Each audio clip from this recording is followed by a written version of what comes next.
Olá! Hoje daremos mais um passo nos nossos estudos, discutindo um pouco sobre projeto de interfaces de usuário, sua importância no projeto de software, suas principais diretrizes, estilos e elementos. Vamos lá?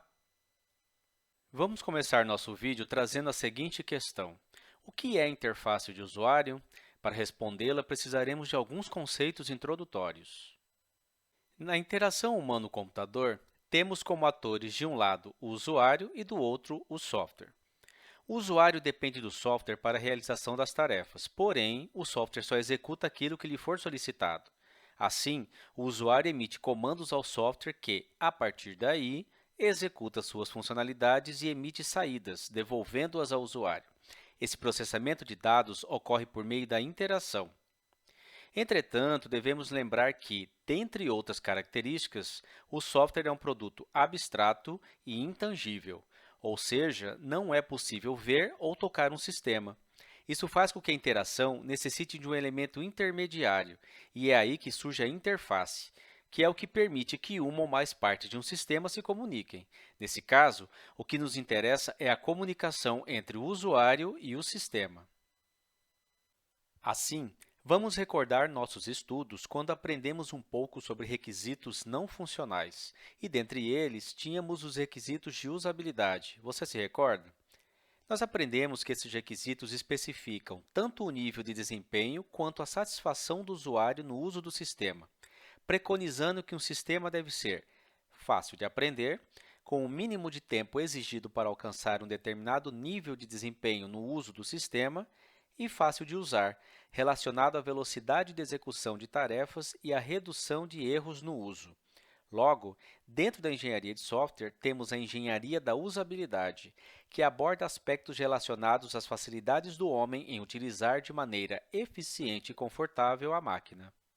A usabilidade de um sistema envolve muitos processos cognitivos, que correspondem ao que acontece em nossas mentes quando realizamos nossas atividades diárias. Assim, quando utilizamos um software, acionamos processos mentais que envolvem atenção, processo de selecionar coisas em que se concentrar num certo momento, dentre a variedade de possibilidades disponível.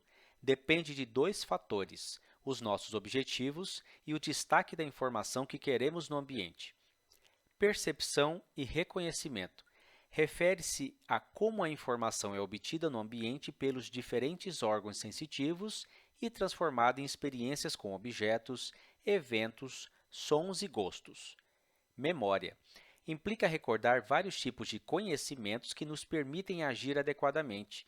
Permite, por exemplo, o reconhecimento de uma pessoa, lugar, música, a última coisa que dissemos. Aprendizado. Processo pelo qual uma nova informação é assimilada. Leitura, fala e audição. Formas de processamento da linguagem que possuem propriedades semelhantes e diferentes. Raciocínio e tomada de decisão. As resoluções de problemas são atividades que implicam em pensar o que fazer, quais são as opções e quais podem ser as consequências de se realizar uma dada ação. Perceba que a interação humano-computador é muito mais complexa do que pode parecer, não é mesmo? Paula Filho recomenda que cada organização desenvolva o seu próprio guia de estilos, ou até vários guias de estilos diferentes para diferentes linhas de produtos. Defende a necessidade de se estabelecer um conjunto de regras e heurísticas que dirijam de forma prática e simplificada o desenho das interfaces de usuário em nível elementar. Assim, Paula Filho lista como diretrizes: modelo mental. Expressa a compreensão que os usuários têm do funcionamento de um sistema. Quando o modelo mental tem exceções e inconsistências, surgem dificuldades de interação. Logo, a interface deve ajudar a apreensão do modelo mental. Consistência e simplicidade, que ajuda os usuários a reaproveitar o conhecimento já construído por meio de analogias. Com isso, eles aprenderão novas funções e novos mecanismos com maior rapidez. Daí a importância da padronização. Questões de memorização. O armazenamento e a restauração de informação na memória humana são cansativos e sujeitos a falhas. O processo de interface deve evitar o atingimento desse limite, priorizando o reconhecimento de objetos e funções ao invés de memorização. Isso varia muito de acordo com o perfil do usuário, iniciante, intermediário ou experiente. Questões cognitivas. Uma interface eficiente é transparente para os usuários, ou seja, deve permitir a concentração na tarefa que deve ser realizada e não nos mecanismos de sua implementação. Realimentação.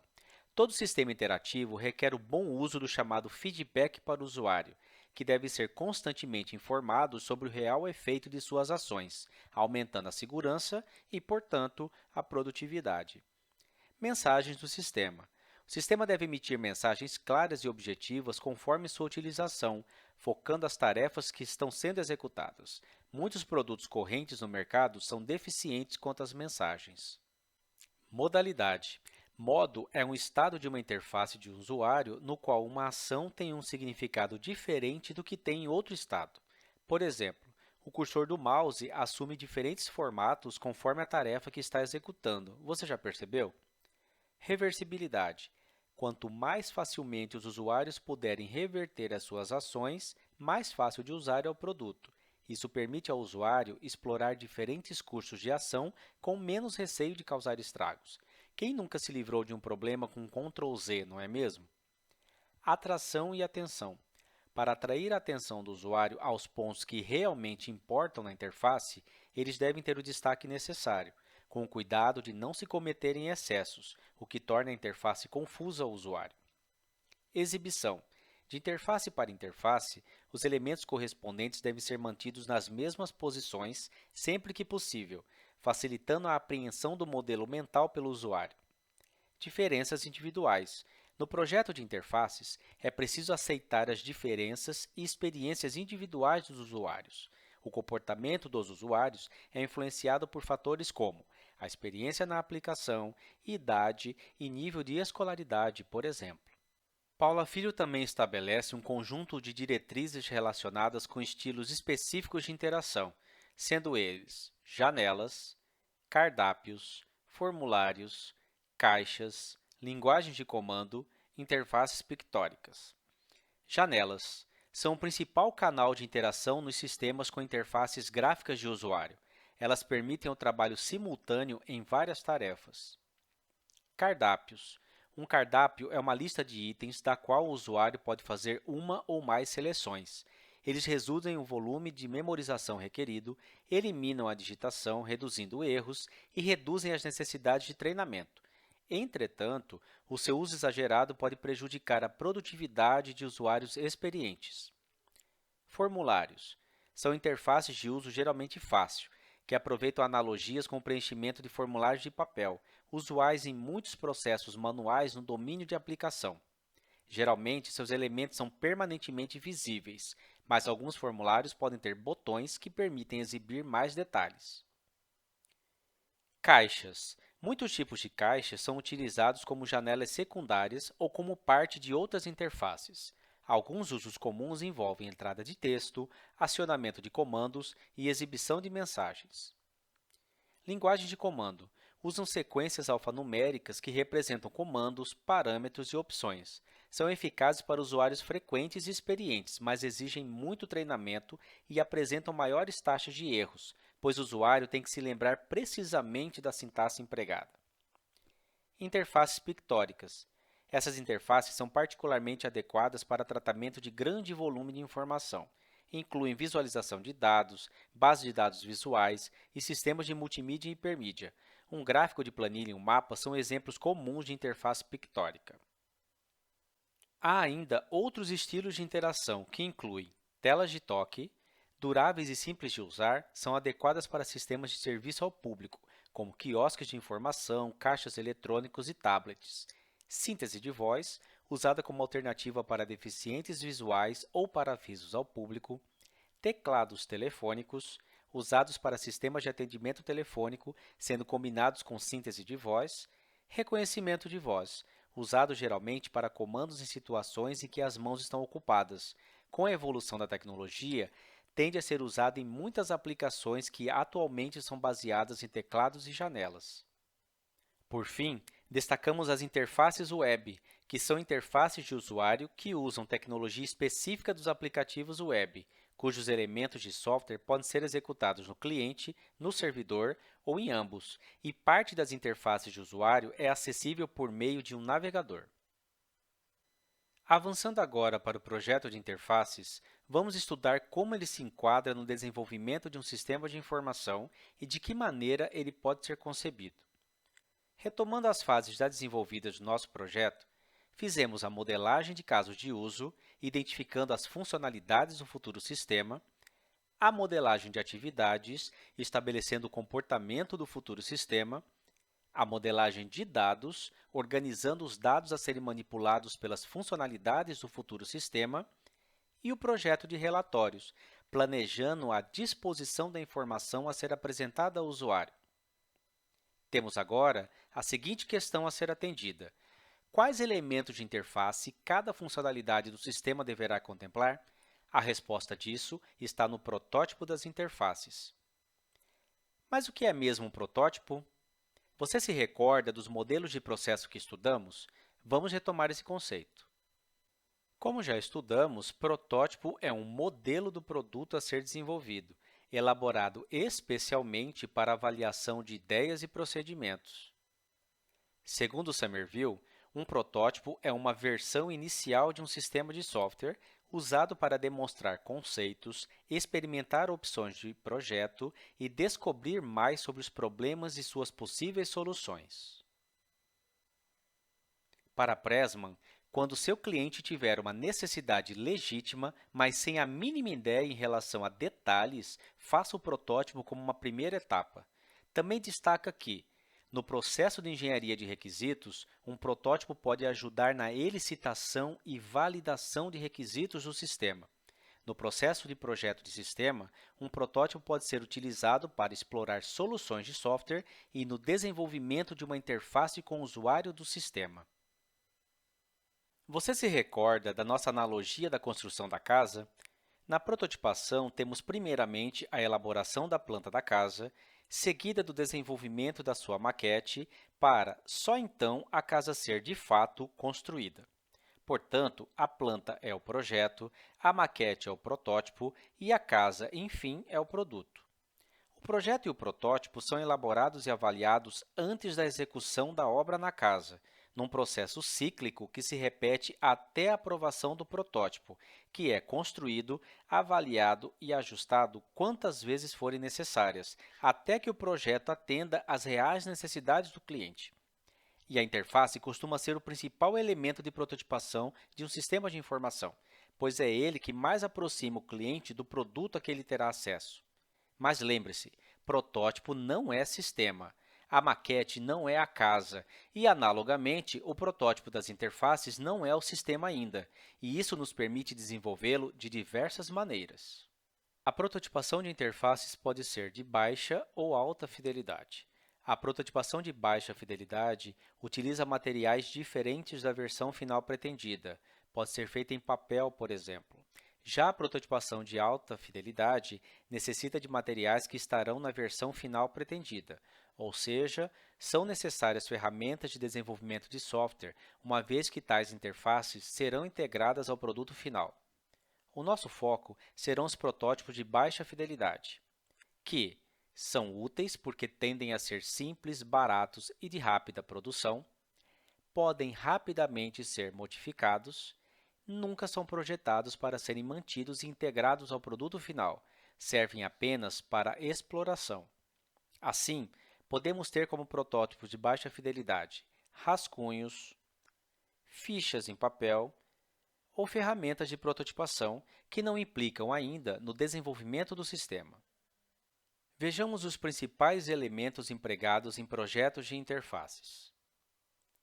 Toda interface deve ter o seu título, deixando claro para o usuário em qual parte do sistema ele se encontra.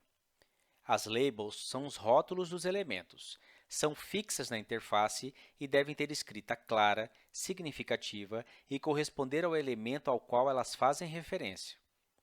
As caixas de texto são elementos necessários para campos de entrada de dados ou parâmetros de busca, ou seja, são elementos digitáveis. Recomenda-se que uma interface tenha um mínimo possível de campos digitáveis, sendo sua indicação feita quando extremamente necessário.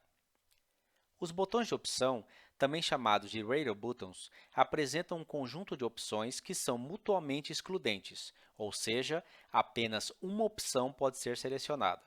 A opção selecionada é graficamente destacada das demais. Esse estilo de interação se aplica apenas em casos no quais o número de opções é fixo e relativamente pequeno, pois ocupa muito espaço. Os botões de checar, também chamados de check buttons, apresentam um conjunto de opções que não são mutuamente excludentes, ou seja, mais de uma opção pode ser selecionada. Assim como os Radio Buttons, esse estilo é adequado apenas nos casos em que o número de opções é fixo e relativamente pequeno, pois também ocupa muito espaço. Uma combo box, ou cardápio de opção, mostra normalmente um único item. Os demais itens, que são mutuamente excludentes, aparecem quando o mouse é pressionado sobre o indicador de expansão. Uma vez selecionado o item na lista, ele passa a ser o único exibido. Esse elemento ocupa menos espaço e permite um conjunto grande de opções, indicado também para realizar campos de um formulário que só podem ser preenchidos por um conjunto limitado de valores, nota de 0 a 10, por exemplo. Temos ainda os botões de apertar, cujas opções são selecionadas por meio de botões separados e visíveis, tendem a ocupar muito espaço e devem ser usados realmente se necessários. Em uma interface, os botões devem ser agrupados conforme a natureza das ações que eles evocam. Temos também a barra de progresso, que indica o andamento da operação, a caixa de texto, que indica áreas textuais mais extensas, a barra de rolagem e o indicador de agrupamento, que ajuda a organizar os elementos da interface. Esses elementos serão muito utilizados no seu trabalho prático. Vejamos agora pontos importantes a serem considerados no desenvolvimento do seu trabalho prático, ilustrados com alguns exemplos que poderão ajudá-los na sua compreensão. Temos aqui o exemplo de uma interface de autenticação de usuário, com o título, logo da empresa, campos de texto para informação dos dados do usuário, link para recuperação de acesso. Trata-se de uma interface primária com layout bem comum nos sistemas. Aqui temos o exemplo de uma interface inicial, com o título e representações do que constará na interface. Lembrando que o protótipo de uma interface visa a identificação dos elementos e não a sua estética. Podemos apenas representar o que futuramente constará, como logo, ícones e botões. Trazemos aqui dois exemplos de interfaces de caso de uso do tipo manter, para verificarmos diferentes maneiras de se organizá-las. De um lado, nós temos uma interface manter compra que apresenta todas as opções ao usuário e, uma vez selecionada essa opção, o usuário será direcionado à interface correspondente à funcionalidade. Do outro, nós temos um caso de uso de gerenciamento de equipe que lista dados previamente cadastrados para serem selecionados pelo usuário e, a partir dessa seleção, o usuário tem apresentadas as opções que levarão às funcionalidades específicas. Todas essas diferenças são especificadas nos cenários de caso de uso. Vamos entender um pouco mais aprofundando esse exemplo. O caso de uso manter compra segue o seguinte cenário. Quando o ator seleciona manter compra, o sistema apresenta as opções de gerenciamento que são cadastrar, alterar, consultar, excluir ou cancelar. O ator seleciona a opção desejada e o sistema vai direcioná-lo para a extensão correspondente. Trata-se de uma interface que não realiza operações, apenas direciona para a funcionalidade mais específica. Além disso, quando o ator deseja cancelar a operação, ele tem a possibilidade de voltar para a interface anterior. Já o segundo exemplo, que é o caso de uso manter auxiliar, ele obedece à seguinte especificação do cenário. O ator seleciona manter auxiliar e o cenário busca e lista os nomes e e-mails dos auxiliares já cadastrados.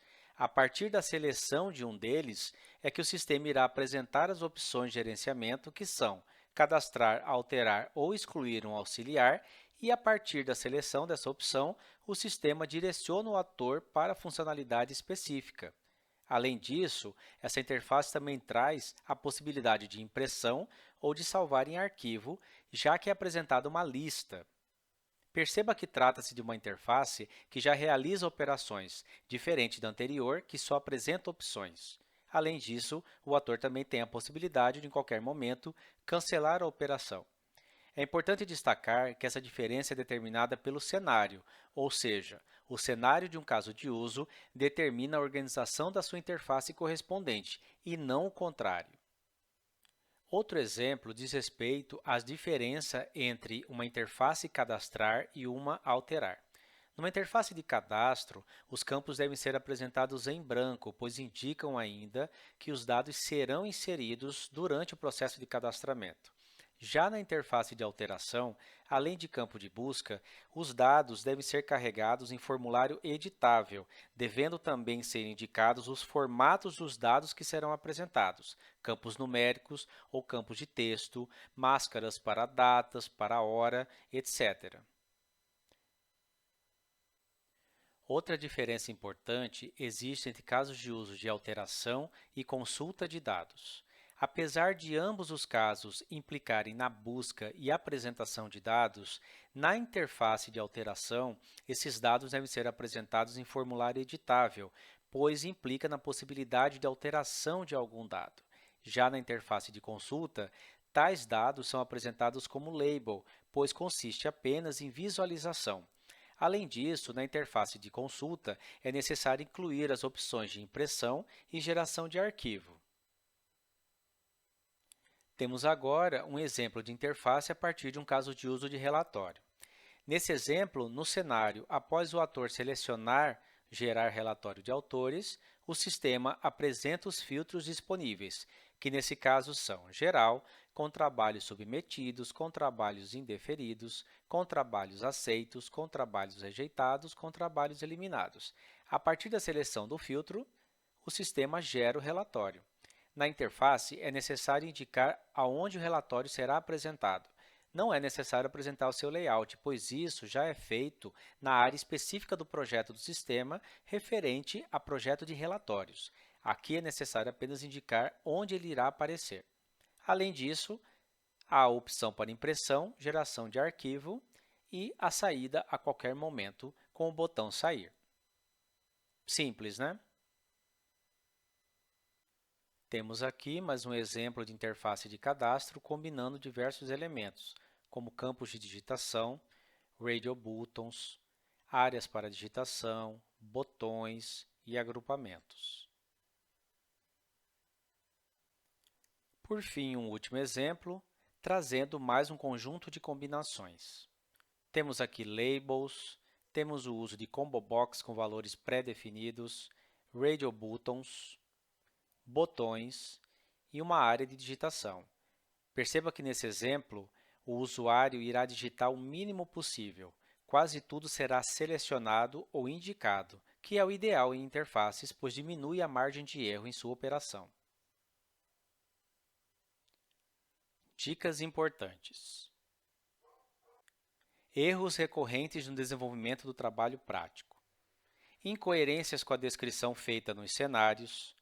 Dados em formulários que não constam no banco de dados, a ausência de interfaces para funcionalidades especificadas no projeto, uso incorreto de elementos gráficos. Tome muito cuidado no desenvolvimento do seu trabalho e lembre-se, os cenários são a chave para a elaboração das interfaces. E ficamos por aqui. Espero que você tenha entendido esses conceitos introdutórios sobre desenvolvimento de projetos de interface e consiga aplicá-los no desenvolvimento do seu trabalho prático. Um abraço e até mais. Tchau!